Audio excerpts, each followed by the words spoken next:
কলকাতা থেকে লাদাখ এই কয়েক হাজার কিলোমিটারের যাত্রা শুধু সাহসের নয়, প্রত্যেকটা বাইকারের স্বপ্ন। কিন্তু এই লম্বা সফরের সবচেয়ে গুরুত্বপূর্ণ জিনিস হলো একটা সঠিক প্রিপারেশন এবং বাজেট।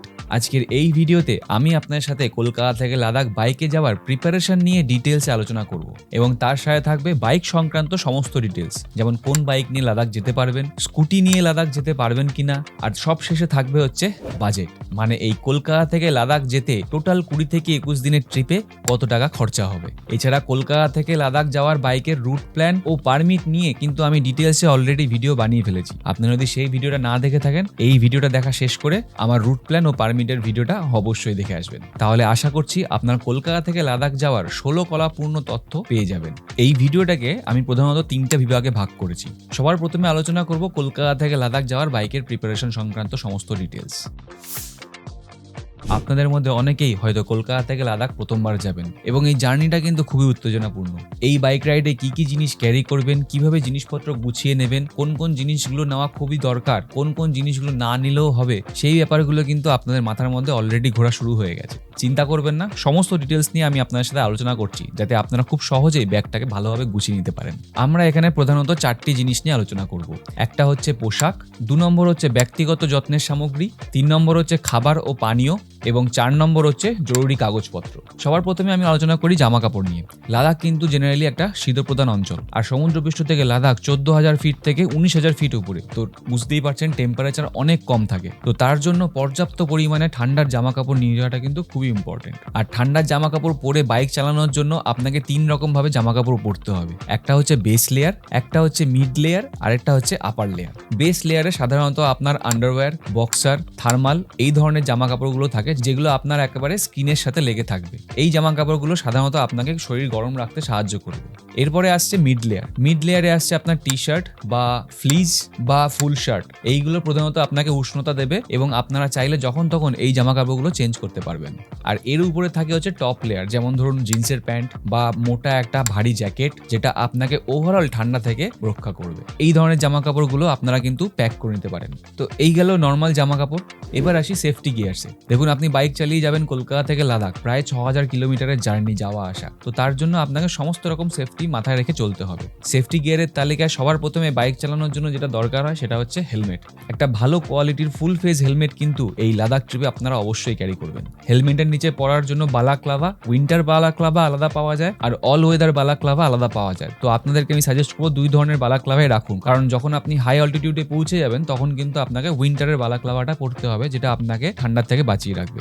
হেলমেটের পরে আসছি next safety equipment, riding jacket. আমি রিকমেন্ড করবো একটা ভালো কোয়ালিটির রাইডিং জ্যাকেটে কিন্তু অবশ্যই আপনার ইনভেস্ট করাটা দরকার। 6 থেকে 7,000 টাকা থেকে একটা ভালো কোয়ালিটির রাইডিং জ্যাকেট শুরু হয়। এই রাইডিং জ্যাকেটের সাথে কিন্তু উইন্টার লাইনার এবং রেন লাইনার থাকে। তো আপনাকে ঠান্ডার সময় উইন্টার লাইনারটা চাপিয়ে নিতে হবে, যাতে আপনাকে ঠান্ডার থেকে বাঁচায়। এবং এই রাইডিং গিয়ার কিন্তু অনেক সেফটি মেজারমেন্ট করে তৈরি হয়, যার ফলে ভগবান না করুক কোনো কারণে আপনি কোনো অ্যাক্সিডেন্ট, কোনো দুর্ঘটনার কবলে পড়েন, তাহলে কিন্তু এই রাইডিং গিয়ার আপনাকে অনেকভাবে বাঁচিয়ে দেবে। যদি মনে হয় যে আপনার বাজেটে কুলাচ্ছে না, আপনি রাইডিং জ্যাকেট কিনতে পারবেন না, তাহলে আমি রেকমেন্ড করবো অবশ্যই একটা ভালো কোম্পানির এলবো প্রোটেকশন অবশ্যই কিনে রাখুন। রাইডিং জ্যাকেটের পরে নেক্সট ইকুইপমেন্ট হচ্ছে রাইডিং প্যান্ট।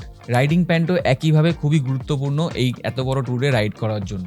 আপনারা যদি এক্ষেত্রে রাইডিং প্যান্টে যদি ইনভেস্ট করতে না পারেন, যদি মনে হয় আপনার বাজেটের বাইরে হয়ে যাচ্ছে, তাহলেও কোনো সমস্যা নেই। আপনারা একটা ভালো কোম্পানির নি গার্ড অবশ্যই কিনতে পারেন।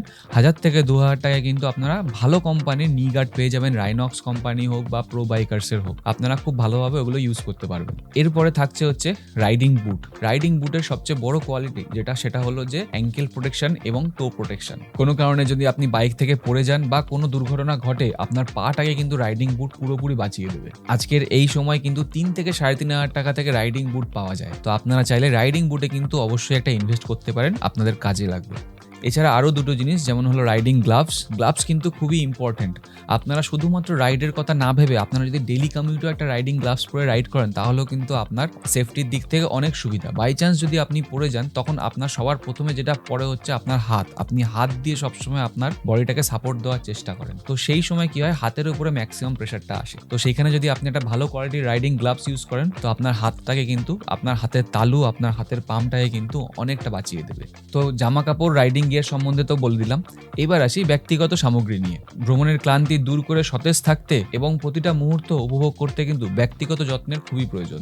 এই ব্যক্তিগত যত্নের মধ্যে কয়েকটা জিনিস পড়ছে, যেমন ব্রাশ আর পেস্ট সতেজভাবে আপনার দিন শুরু করার জন্য অপরিহার্য।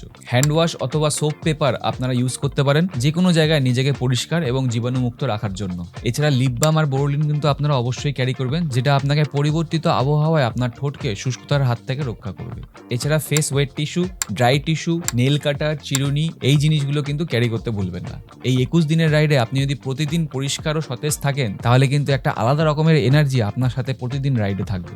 এবার আসি খাবার ও পানীয়তে। ভ্রমণের সময় বিশেষ করে যখন সময় মতো খাবার দাবার পাবেন না, কোনো কারণে ধরুন লেট হয়ে যাচ্ছে খাবার খেতে, বা কোনো একদিন হয়তো আপনাকে খুব তাড়াতাড়ি সকাল সকাল বেরোতে হবে, তো সেই সময় নিজের শক্তিকে বজায় রাখার জন্য কিছু খাবার আপনাকে ক্যারি করতে হবে। এই ধরুন প্রোটিন বার, বিস্কুট, ড্রাই ফ্রুটস মানে ধরুন আমন্ড, কাজু, আখরোট এই ধরনের খাবারগুলোকে সাথে রাখুন। এছাড়া যদি আপনারা গরমকালে রাইড করেন, এই ধরুন আপনারা কলকাতা থেকে দিল্লি পর্যন্ত যাবেন, হয়তো বিহারের উপর দিয়ে যাবেন বা ইউপির উপর দিয়ে যাবেন গরমকালে, তো সেই সময় কিন্তু আপনাদের গরমে কষ্ট হবে। তো আপনারা চাইলে গ্লুকন-ডিও ক্যারি করতে পারেন সেই গরমের হাত থেকে রক্ষা পাওয়ার জন্য। শরীরকে হাইড্রেট রাখার জন্য কন্টিনিউয়াসলি জলের সাথে গ্লুকন-ডি গুলে কিন্তু খাওয়াটা কন্টিনিউ করুন। এছাড়া আপনারা চাইলে চিড়ের প্যাকেট বা মুড়ির প্যাকেটও সঙ্গে রাখতে পারেন, যাতে আপনারা যদি কোনো কারণে খুব বেশি খিদে পায়, যদি হাতের কাছে কোনো রকম দোকানপাট না থাকে, তাহলে আপনারা যাতে কোথাও দাঁড়িয়ে কিছু খাবার খেয়ে পেটটাকে শান্তি দিতে পারেন। এবার আসি কিছু গুরুত্বপূর্ণ কাগজপত্রের ব্যাপারে। শারীরিক শান্তির মতোই মানসিক শান্তির জন্য কিছু গুরুত্বপূর্ণ কাগজ আছে যেগুলোকে সবসময় নিজের কাছে রাখতে হবে। এই ডকুমেন্টগুলো কিন্তু আপনাকে একদম হাতছাড়া করলে হবে না। প্রত্যেকটা ডকুমেন্টের অরিজিনাল কপি এবং সঙ্গে 3 থেকে 4টে করে ফটোকপি অবশ্যই রাখতে হবে। যেমন ড্রাইভিং লাইসেন্স, বাইকের আরসি বুক, বাইকের ইন্স্যুরেন্স পেপার, বাইকের পলিউশন পেপার, এর সাথে থাকছে আপনার আধার কার্ড ও ভোটার কার্ড। এইগুলো হচ্ছে সব আপনার নিজস্ব আইডি এবং আপনার বাইকের আইডি। এই ডকুমেন্টগুলো কিন্তু একেবারেই মিস করবেন না। রাইডে বেরোনোর আগে এই ডকুমেন্টগুলোকে একদম আপনার হাতের কাছে রাখুন এবং এর সাথে পারমিটের ফটোকপি কিন্তু অবশ্যই রাখতে ভুলবেন না। আর এর সাথে একটা ইম্পর্টেন্ট জিনিস, একটা ছোট্ট ডায়েরি মেনটেন করবেন, যে ডায়েরিতে আপনি পেনে করে আপনার জরুরি ফোন নাম্বারগুলোকে লিখে রাখবেন। জরুরি ফোন নাম্বার কোনগুলো? যেগুলো আপনার ফ্যামিলির মেম্বার, যাকে আপনি ফোন করলে আপনার বিপদে আপদে পাবেন। সেটা আপনার বন্ধু হতে পারে, সেটা আপনার বাড়ির কেউ হতে পারে। আপনি হয়তো ভাবছেন যে আপনার ফোনের কন্ট্যাক্টে তো সেভ আছে, তাহলেও কেন ডায়েরিতে লিখতে বলছি। কোনো কারণে যদি কোনো রকম সমস্যায় পড়েন এবং আপনার ফোনে যদি সেই সময় চার্জ না থাকে, বা কোনো কারণে আপনার ফোনটি যদি অকেজো হয়ে যায়, তাহলে আপনাকে আপনার বাড়ির লোকের সাথে বা আপনার বন্ধুর সাথে যোগাযোগ করার জন্য তখন আপনি কোনো একজনের কাছ থেকে ফোন ধার করে এই নাম্বারে কল করতে পারবেন। আর যদি নাম্বার আপনার মুখস্থ থাকে তাহলে তো খুবই ভালো। তো এই গেল হচ্ছে প্রিপারেশন নিয়ে। এই প্রিপারেশনে আমি কি কি জিনিস নিয়ে গেছিলাম আমি নিজের জন্য, তার লিস্টটা কিন্তু আমি আপনাদেরকে ডেসক্রিপশনে অ্যাটাচ করে দিয়েছি। আপনারা সেই হিসেবে আপনাদের নিজস্ব প্ল্যানিং করতে পারেন। এবার আসি বাইক সিলেকশন নিয়ে। কোন বাইক নিয়ে লাদাখ যাওয়াটা সবচেয়ে বুদ্ধিমানের কাজ হবে, এবং আপনার যে বাইকটা আছে সেই বাইকটা নিয়ে আপনি লাদাখে গেলে কোনো রকম সমস্যায় পড়বেন কিনা সেই ব্যাপারটা একটু আলোচনা করে নিই। দেখুন, লং রাইডে আমরা যখনই কোনো রাইডে যাওয়ার কথা ভাবি তখন কিন্তু আমাদের মাথায় আসে সবার প্রথমে যে কত সিসির বাইক থাকা উচিত, বা আমরা যদি কোনো লং রাইডের জন্য কোনো বাইক চুজ করি তো সবসময় ভাবি যে কত সিসির বাইক দরকার। তো সবার প্রথমে আমি সিসি অনুযায়ী 3 ক্যাটাগরিতে ভাগ করেছি। সবার প্রথমে হচ্ছে 150 সিসির নিচের বাইক। স্কুটি নিয়ে আমি ডিটেলসে একটু পরে আলোচনা করছি। তো 150 সিসির নিচের যে বাইকগুলো, এই ধরুন পালসার 150 বা পালসার 125 বা জিক্সার 155, এই যে 150, 155 থেকে তার নিচে সিসির যে বাইকগুলো, এই বাইকগুলোকে কিন্তু কমিউটার বাইক বলে। এই বাইকগুলোর মাইলেজ দুর্দান্ত এবং মেইনটেনেন্স খরচা খুবই কম। কিন্তু এই বাইকগুলো নিয়ে যদি আপনারা উঁচু পাহাড়ি রাস্তায় যান তাহলে কিন্তু বাইকের পাওয়ার ল্যাগ করবে। মানে উঁচু পাহাড়ি রাস্তায় এই বাইকের পাওয়ারের অভাব দেখতে পাবেন। আর যদি কোনো কারণে এই বাইকে পিলিয়ন নিয়ে যাওয়ার প্ল্যান করেন তাহলে আমি বলবো এই 150 সিসি রেঞ্জের বাইকগুলোতে পিলিয়ন একদম নেবেন না। আর যদি আপনারা এই 150 সিসির বাইক নিয়ে যান তাহলে চেষ্টা করবেন প্যাকিংটাকে খুবই লিমিটেড করার, কারণ এই বাইকের টর্ক কম, তাই লোড বেশি হলে হাই অল্টিটিউডে আপনাকে চলতে অসুবিধা হবে। এরপরে আসছি 150 থেকে 250, এই ধরুন জিক্সার 250 বা ভিস্ট্রম 250, ডমিনার 250 বা কেটিএম এডিভি 250, এই যে ধরনের বাইকগুলো আছে এই বাইকগুলো কিন্তু যথেষ্ট স্টেবল পজিশনে রয়েছে। যেমন এদের মাইলেজটাও ভালো, প্লাস এদের মেনটেনেন্সটাও অতটা বেশি না, এবং এই বাইকগুলো নিয়ে কিন্তু খুব আরামে খুব ভালোভাবে আপনারা লাদাখ রাইড করতে পারবেন। বাইকগুলোতে যথেষ্ট পরিমাণে পাওয়ার থাকে। আপনারা নর্মাল লাগেজ প্যাকিং করেও আপনারা চাইলে পিলিয়ন নিয়েও আরামসে লাদাখ ঘুরে আসতে পারবেন। তবে হ্যাঁ, অতিরিক্ত কোনো অফরোড থাকলে বা অতিরিক্ত পাথুরে রাস্তা বা জল থাকলে কিন্তু হয়তো আপনাকে আপনার পিলিয়নকে নিচে নামিয়ে তারপরে আপনাকে একা একা বাইকটা পার হতে পারে, এবং সেটা সিচুয়েশনের উপর ডিপেন্ড করে হয়। এরপরে আসছে হচ্ছে 250 সিসির উপরের যে বাইকগুলো, এই ধরুন রয়্যাল এনফিল্ডের যে 350 সিসির বাইক, বা হন্ডার highness, KTM 390 adventure, Royal Enfield Himalayan 411, এই যে বাইকগুলো হচ্ছে এইগুলো কিন্তু এক্সট্রিম পাওয়ারফুল বাইক। বিশেষ করে রয়্যাল এনফিল্ড এনফিল্ডের যে বাইকগুলো আছে সেগুলোতে টর্ক বেশি থাকে, যার ফলে অতিরিক্ত লাগেজ নিয়ে গেলেও আপনার পাওয়ারের অভাব মনে হবে না। আপনারা পরিমাণ মতো লাগেজ নিয়ে পিলিয়ন নিয়েও খুব ভালোভাবে আপনারা এই রাইডটা করতে পারবেন। এটা গেল বাইক। এবার বলি স্কুটি নিয়ে কি আপনারা লাদাখ রাইড করতে পারবেন? হ্যাঁ, একদমই করতে পারবেন। মার্কেটে এখন অনেক ভালো ভালো হাই পাওয়ারের স্কুটি যেমন টিভিএস এনটর্ক, এপ্রিলা 150 এই ধরনের স্কুটি নিয়ে কিন্তু খুব ভালোভাবে রাইড করতে পারবেন। তবে এখানে মাথায় রাখতে হবে উঁচু পাহাড়ের রাস্তায় কিন্তু পাওয়ারের অভাব বোধ করবেন। সেই ক্ষেত্রে আমি রিকমেন্ড করব স্কুটিতে যতটা কম সম্ভব লাগেজ প্যাক করুন, লিমিটেড লাগেজ প্যাক করে স্কুটিটিকে হালকা রাখার চেষ্টা করুন যাতে আপনাকে কোনো রকম সমস্যায় না পড়তে হয়। এখানে আরেকটু অন্যরকম ইনফরমেশন দিই, আপনারা যদি পিলিয়নে রাইড করতে চান তাহলে আমি অবশ্যই রিকমেন্ড করব 200 সিসির নিচের কোনো বাইক নেবেন না, কারণ 200 সিসির নিচের বাইকে কিন্তু টর্কের পরিমাণ অনেক কম থাকে। তো পিলিয়ন নিয়ে এবং তার সাথে লাগেজ নিয়ে কিন্তু বাইক রাইড করাটা একটু চাপের হয়ে যাবে। খুব ভালো হয় 250 থেকে 300 সিসি বা 350 সিসি, আপনারা খুব ভালোভাবে পিলিয়ন নিয়ে লাগেজ নিয়ে রাইড করতে পারবেন। এবার বলি রাইডিং স্টাইল অনুযায়ী বাইক কিভাবে চুজ করবেন। বাইকের রাইডিং স্টাইল অনুযায়ী 3টে ক্যাটাগরি আছে, একটা অ্যাডভেঞ্চার ট্যুরার, একটা হচ্ছে ক্রুজিং, আর একটা হচ্ছে city commuter. Adventure tourer bike যেমন ধরুন হিমালয়ান 411, হিমালয়ান 450, KTM 390 অ্যাডভেঞ্চার, এই বাইকগুলো অফরোড অনরোড দুটো রাস্তার জন্যই তৈরি। বাইকগুলোকে সেরমভাবেই টিউন করা হয়েছে যাতে অফরোড এবং অনরোড দুই ক্ষেত্রেই খুব ভালোভাবে পারফর্ম করতে পারে এবং টর্কও অনেক বেশি পরিমাণে থাকে, তো ডবল ক্যারি করা বা লাগেজ বেশি করে নিয়ে যাওয়াতেও কোনো সমস্যা হবে না। আর এই বাইকগুলোর সবচেয়ে বড় প্লাস পয়েন্ট হচ্ছে এই বাইকগুলোর গ্রাউন্ড ক্লিয়ারেন্স অনেক বেশি থাকে, কোনো কারণে গাড্ডা বা বাম্পার বা কোনো পাথরের রাস্তায় বড় পাথর আসলেও কিন্তু খুব একটা সমস্যা হবে না। আর অন্যদিকে দেখতে গেলে ক্রুজার বাইকে কিন্তু গ্রাউন্ড ক্লিয়ারেন্স খুব কম থাকে। এই ধরুন ক্লাসিক 350 বা মিটিওর 350 এই ধরনের বাইকগুলোর গ্রাউন্ড ক্লিয়ারেন্সও কম থাকে। আর যদি কোনো অফরোড রাস্তা আসে তাহলে কিন্তু এই ধরনের বাইকগুলোতে আপনারা আরামদায়কভাবে চড়তে পারবেন না। আর একইভাবে যে স্ট্রিট বা কমিউটার যে বাইকগুলো, এই ধরুন পালসার 150 বা জিক্সার 150 এই ধরনের বাইকগুলো কিন্তু খুবই হালকা হয় এবং লম্বা রাইডের জন্য কিন্তু এই বাইকগুলো অতটাও আরামদায়ক হয় না। এই বাইকগুলো বিশেষত তৈরি হয় সিটির ভিতরে চলাফেরা করার জন্য। আর এই বাইকের সাথে সাথে আপনাকে আরেকটা জিনিসেরও খেয়াল রাখতে হবে, যেটা হলো বাইকের টায়ার। সাধারণত লাদাখ রাইড করার জন্য ডুয়েল পারপাস টায়ার বা অফরোড টায়ার সবচেয়ে বেশি কার্যকরী, কারণ এই টায়ারগুলোতে অনেক ভালো গ্রিপ থাকে, তো অফরোড অনরোডে খুব ভালোভাবে আরাম করে চলতে পারে। তো লাদাখ রাইডে যাওয়ার আগে আপনার বাইকের টায়ারের লাইফ চেক করুন, দেখুন টায়ার কত কিলোমিটার চলেছে, আর সেই বুঝে টায়ার পাল্টে রাইডের প্রিপারেশন শুরু করুন।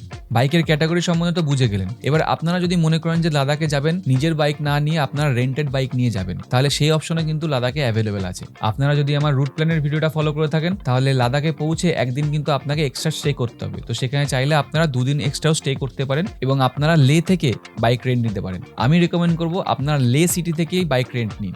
মানালি থেকেও আপনারা বাইক রেন্ট নিয়ে লাদাখ ঘুরতে পারবেন, কিন্তু মানালি হচ্ছে হিমাচল প্রদেশের আন্ডারে। আর লাদাখের এরকম অনেক জায়গা আছে যেখানে লাদাখের নাম্বার প্লেট ছাড়া রেন্টেড বাইক অ্যালাউড না। আপনার পার্সোনাল বাইক হলে আপনি যেতে পারবেন, কিন্তু রেন্টেড বাইক নিলে আপনাকে লাদাখেরই রেন্টেড বাইক নিতে হবে, এরকম অনেক প্লেস আছে। তো আমি রেকমেন্ড করব সবচেয়ে বেস্ট আপনারা লে ডাইরেক্ট ফ্লাইটে চলে আসতে পারেন, অথবা দিল্লি থেকে মানালি হয়ে গাড়িতেও আসতে পারেন। তো লেতে পৌঁছে আপনারা লে শহরে প্রচুর বাইক রেন্টের অপশন পেয়ে যাবেন। গুগলে গিয়ে সার্চ করুন বাইক রেন্ট ইন লে, প্রচুর অপশন পেয়ে যাবেন। ভালো করে রিভিউ দেখুন, যার রিভিউটা ভালো লাগবে তাদের সাথে কানেক্ট করে বাইক রেন্টের ব্যবস্থা করে নিন। মোটামুটি রয়্যাল এনফিল্ডের বাইক 1400 থেকে 1500 টাকা থেকে শুরু হয়। চেষ্টা করবেন রয়্যাল এনফিল্ডের বাইকই নিতে, কারণ রয়্যাল এনফিল্ডের বাইকের সার্ভিস পেতে আপনার লাদাখে কোনো রকম অসুবিধা হবে না। আর এই বাইক রেন্ট নেওয়ার সময় কয়েকটা জিনিস আপনাকে মাথায় রাখতে হবে। আপনি যে বাইকই চুজ করেন না কেন, বাইকটা নেওয়ার আগে বাইকটাকে ভালো করে ঘুরে ঘুরে দেখবেন। বাইকের একটা 360 ভিডিও রেকর্ড করবেন আপনার সেফটির জন্য। বাইকের টায়ারের কোয়ালিটি, ব্রেক প্যাডের লাইফ, ক্লাচ কেবিল, অ্যাক্সেলারেটর কেবিলের কোয়ালিটি, এমনকি গাড়িতে কোথায় কোথায় স্ক্র্যাচ আছে সেগুলো ভালো করে দেখে নেবেন, কারণ এই বাইক রেন্ট নেওয়ার পর বাইকে যা কিছু হবে সব কিন্তু আপনার দায়িত্ব। ভগবান না করুক কোনোভাবে যদি বাইকটা আপনার পড়েও যায়, যা স্ক্র্যাচ হবে, যা ডেন্ট হবে, সেটার জন্য কিন্তু আপনাকে পয়সা গুনতে হবে যার কাছ থেকে আপনি বাইক রেন্ট নিচ্ছেন। শুধুমাত্র ইঞ্জিনের কোনো সমস্যা হলে যারা রেন্ট দেয় তারাই একমাত্র দায়িত্ব নেয়। এছাড়া বাইকের পাঞ্চার থেকে শুরু করে যদি কোনো ডেন্ট হয়, কোনো স্ক্র্যাচ হয় বাইকে, তার জন্য কিন্তু আপনাকে খরচা করতে হবে। রেন্টের টাইমে আপনার ড্রাইভিং লাইসেন্স ম্যান্ডেটারি, এবং তার সাথে আধার কার্ডও অনেকে জমা রাখে। সিকিউরিটি মানি অনেকে জমা রাখে না, তার বদলে আধার কার্ড জমা রেখে আপনাকে বাইক ডেলিভারি দেয়, এবং তার সাথে আপনার 4-5 দিনের অ্যাডভান্স রেন্ট মানি জমা নেয়। আর বাইক রেন্ট করলে কিন্তু অবশ্যই আপনারা হেলমেটটা নিয়ে নেবেন, এবং যদি আপনারা পিলিয়ানে যান তাহলে অবশ্যই পিলিয়ানের হেলমেটটাও ক্যারি করবেন। এটার জন্য কোনো এক্সট্রা টাকা দিতে হবে না, আর হেলমেট কিন্তু ম্যান্ডেটারি। আর আপনারা যেখান থেকে বাইক রেন্ট নেবেন সেখানে আগে থেকে কথা বলে রাখবেন যে রাইডিং গিয়ার্স রেন্টে পাওয়া যায় কিনা, কারণ বাইক রেন্ট নেবেন তার সাথে রাইডিং বা সেফটি গিয়ার্স যদি না পান তাহলে কিন্তু আপনার সমস্যা হতে পারে। তো চেষ্টা করবেন যেখান থেকে বাইক নিচ্ছেন সেখান থেকে রাইডিং গিয়ারটাও একবারে ভাড়া নিয়ে নিতে পারবেন। আপনারা রাইডিং জ্যাকেট ভাড়া পেয়ে যাবেন 400 থেকে 500 টাকার মধ্যে, গ্লাভস ভাড়া পেয়ে যাবেন 100 থেকে 200 টাকার মধ্যে। তো এরকম ভাবে আপনারা বিভিন্ন রাইডিং গিয়ার্স ভাড়া চাইলে নিতে পারেন। এখানে একটা ইম্পর্টেন্ট কথা বলি, নিজের বাইক না রেন্টেড বাইক, কোন বাইকটা নিয়ে গেলে সুবিধা। দেখুন, নিজের যে বাইক সেই বাইক আপনি কন্টিনিউ ডেলি চালাচ্ছেন, ডেলি না হোক সপ্তাহে 3 থেকে 4 দিন চালাচ্ছেন। আপনি জানেন আপনার বাইকের লিমিটেশন কোথায়, আপনি জানেন আপনার বাইকের ব্রেকিং পাওয়ার কত, আপনি জানেন আপনার বাইকে ব্রেক মারলে কোথায় গিয়ে দাঁড়াবে। তো আপনার নিজের বাইকের প্রতি কনফিডেন্সটা সেটা আপনার নিজের কাছে থাকবে। কিন্তু যখন আপনি রেন্টেড বাইক নেবেন, আপনি সেই বাইকটাকে চেনেন না, সেই বাইকটাকে জানেন না, সেই বাইকের হিস্ট্রি আপনার জানা নেই, ওই বাইকের সাথে আপনার খাপ খেতে কতক্ষণ সময় লাগতে পারে সেটা আপনাকে বুঝে নিতে হবে।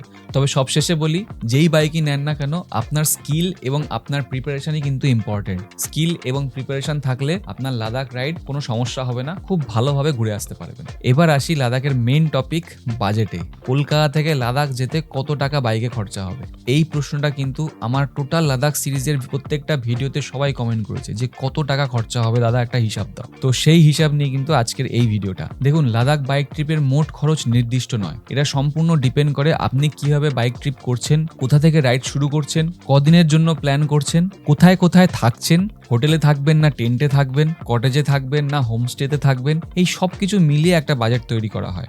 আপনি যদি 10 দিনে লাদাখ ভ্রমণ করেন তাহলে তার বাজেট অন্যরকম হবে। আপনি যদি নিজের টেন্ট ক্যারি করেন এবং প্রতিদিন যদি আপনি আপনার নিজের টেন্টে থেকে লাদাখ ঘুরে বেড়ান তাহলে একরকম বাজেট হবে। তো অনেক রকম ভাবে লাদাখ বাজেট হতে পারে। আমি এই লাদাখ বাজেটটাকে বানাচ্ছি একদম কলকাতা থেকে বেরিয়ে আমি প্রতিদিন হোটেলে থাকবো বা হোমস্টেতে থাকবো এবং নর্মাল খাওয়া দাওয়া নিয়ে একটা বাইক যার মাইলেজ 30 পায়, এইভাবে নিয়ে আমি বাজেটটা করছি আপনাদের সুবিধার জন্য। এখানে বলে রাখি, আপনারা যদি বাইক ভাড়া নিয়ে করেন তাহলে কিন্তু তার বাজেটটা অন্যরকম হবে, কারণ বাইক ভাড়া নিলে বাইকের প্রতিদিনের ভাড়া প্লাস পেট্রোল যে টাকাটা খরচা হচ্ছে সেই টাকাটা এক্সট্রা। তো যদি আপনি বাইক ভাড়া নিয়ে করতে চান তাহলে কিন্তু আপনার খরচাটা একটু বেশি হবে। তার থেকে বরং আপনার যদি নিজস্ব বাইক থাকে, সেই বাইকটা আপনি চাইলে কলকাতা থেকে দিল্লি পর্যন্ত ট্রেনে কুরিয়ার করে দিতে পারেন, তারপরে দিল্লি থেকে বাইক নিয়ে আপনারা লাদাখ ঘুরে আসতে পারেন। আবার ফেরার সময় আপনারা চাইলে দিল্লি থেকে বাইকটাকে ট্রেনে তুলে দিন আর কলকাতায় এসে বাইকটা ডেলিভারি নিয়ে নিন। আর এখানে আপনারা ট্রেনের মাধ্যমে ট্রান্সপোর্ট বা রোডের মাধ্যমে ট্রান্সপোর্ট দুইভাবে করতে পারেন। তবে আমি রেকমেন্ড করব এক্সপিরিয়েন্স গ্যাদার করার জন্য একবার হলো কলকাতা থেকে বাইক চালিয়ে লাদাখ যান এবং লাদাখ থেকে বাইক চালিয়ে কলকাতায় আসুন। এই অভিজ্ঞতা কোনোভাবে আপনি বাইক ট্রেনে তুলে দিয়ে দিল্লি থেকে বাইক নিয়ে ঘুরে করতে পারবেন না। এই অভিজ্ঞতা অন্যরকম অভিজ্ঞতা। বাজেটে সবার প্রথমে আপনাদেরকে বলি পেট্রোল বাবদ কত টাকা খরচা হবে। কলকাতা থেকে মানালি হয়ে লাদাখ ঘুরে আবার মানালি হয়ে ফিরতে টোটাল 6000 কিলোমিটার আমার হয়েছে। তো এই 6000 কিলোমিটার রাইড করতে একটা 30 কিলোমিটার পার লিটার বাইকে টোটাল খরচা হবে 21000 টাকা, মানে টোটাল 200 লিটারের পেট্রোল লাগবে। আমি পেট্রোলের দাম 105 টাকা পার লিটার গড়ে ধরেছি, প্রত্যেকটা স্টেটের পেট্রোলের দাম ভ্যারি করে, তো আমি গড়ে 105 টাকায় ধরে চলছি। কম হলে আপনারই ভালো হবে, আমি বেশি করে ধরছি যাতে কম না হয়। এখানে আমি আপনাদেরকে বলেছিলাম যে সমস্ত রাস্তাতে হাইওয়েতে তো আপনারা পেট্রোল পাম্প সবসময় পেয়ে যাবেন এবং দিল্লি থেকে শ্রীনগরের রাস্তাতেও অনেক জায়গায় পেট্রোল পাম্প পেয়ে যাবেন। একমাত্র লে মানালি হাইওয়েতে অটল টানেলের পরে টান্ডি থেকে পেট্রোল ভরানোর পরে আপনারা কিন্তু 365 কিলোমিটারে কোনো পেট্রোল পাম্প পাবেন না, একেবারে গিয়ে পাবেন হচ্ছে কারুতে নেক্সট পেট্রোল পাম্প। তো তার জন্য কিন্তু আপনাদেরকে আমি অলরেডি বলেছি আমার আগের ভিডিওতে যে পেট্রোল আপনাকে ক্যারি করতে হবে। তো 21000 টাকার পেট্রোল ধরে আমরা এগোচ্ছি। নেক্সট হচ্ছে থাকা ও খাওয়া। কলকাতা থেকে লাদাখ যাওয়ার সময় আপনাকে বিভিন্ন স্টেট হয়ে যেতে হবে, প্রতিটা জায়গায় বিভিন্ন বাজেটের হোটেল আপনারা নিতে পারেন। 800 টাকা থেকে গেস্ট হাউস হোমস্টে পেয়ে যাবেন, 1500 টাকা পার নাইটও পেয়ে যাবেন। তো আমি গড়ের হিসাবে একটা 1200 টাকা পার নাইটের হিসাব ধরছি। আপনারা লাদাখে যদি হোমস্টে নেন তাহলে খরচাটা একটু কম পড়বে, যদি কটেজ নেন তাহলে খরচাটা বেশি পড়বে, যদি কোথাও কম পান তাহলে সেটা অ্যাডজাস্ট হয়ে যাবে, কোথাও যদি বেশি পান সেটার সাথে। তো টোটাল 21 দিনের জার্নি আমি আগের ভিডিওতে অলরেডি বলেছি। তো 21 দিনের জার্নিতে হয়তো আপনাকে 19 থেকে 20 দিন আপনাকে হোটেলে থাকতে হবে এবং আনুমানিক 22000 টাকার আপনার হোটেল বাবদ খরচা হবে। হ্যাঁ জানি টাকাটা অনেক বেশি, কিন্তু আপনাকেও দেখতে হবে আপনি অনেক দিন ধরে বাড়ির বাইরে রয়েছেন, 19 থেকে 20 দিন হোটেলে থাকা কম টাকায় হবে না। তাহলে আমরা পেট্রোল বাবদ 21000 টাকা আর হোটেলে থাকা বাবদ 22000 টাকা ধরলাম। এবার আসছি খাওয়া দাওয়াতে। 21 দিনের টোটাল এই রাইডে জন প্রতি 500 টাকা করে আমি খাওয়া দাওয়ার পিছনে ধরছি। কোনোদিন হয়তো আপনার 500 টাকার কমও হয়ে যেতে পারে, আবার কোনোদিন আপনার যদি 500 টাকার বেশি হয় তো সেটা অটোমেটিক অ্যাডজাস্ট হয়ে যাবে। তো 21 দিনে 500 টাকা করে হিসাব করলে মোট 10500 টাকা আপনার খাওয়া দাওয়ার পিছনে খরচা হবে। তো পেট্রোল হয়ে গেল,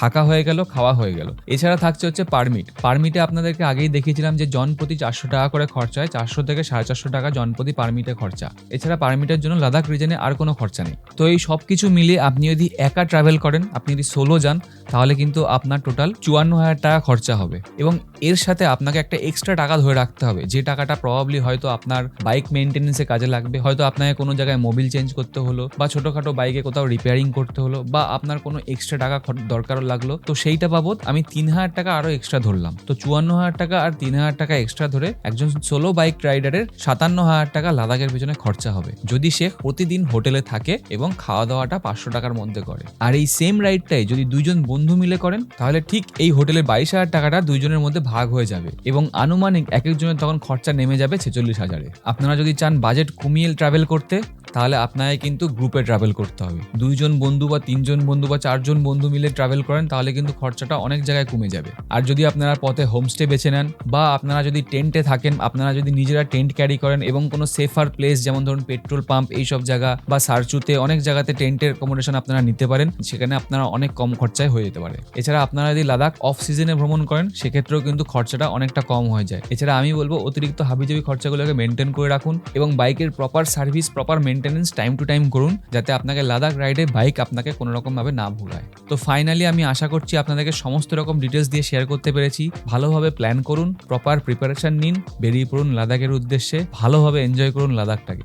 আপনি 25,000 টাকা খরচা করুন বা 90,000 টাকা খরচা করুন, হিমালয় রেঞ্জের মধ্যে দিয়ে বাইক চালানোর মজা, খারদুংলা পার হওয়ার অনুভূতি আর প্যাংগং লেকের শান্ত জলের দিকে তাকিয়ে থাকার অনুভূতি, এটা একটা অন্যরকম ব্যাপার। সঠিক পরিকল্পনা, একটা নির্ভরযোগ্য বাইক এবং একটা পরিষ্কার বাজেট থাকলে আপনার লাদাখ বাইক ট্রিপ শুধু নিরাপদ ও মসৃণই হবে না, এটি আপনার জীবনের এক অবিস্মরণীয় অধ্যায় হয়ে থাকবে। ভিডিওটা ভালো লাগলে সবার সাথে শেয়ার করবেন, কমেন্ট করে জানাবেন কেমন লাগলো। দেখা হবে আবার পরের ভিডিওতে, ততক্ষণ টেক কেয়ার, বাই বাই।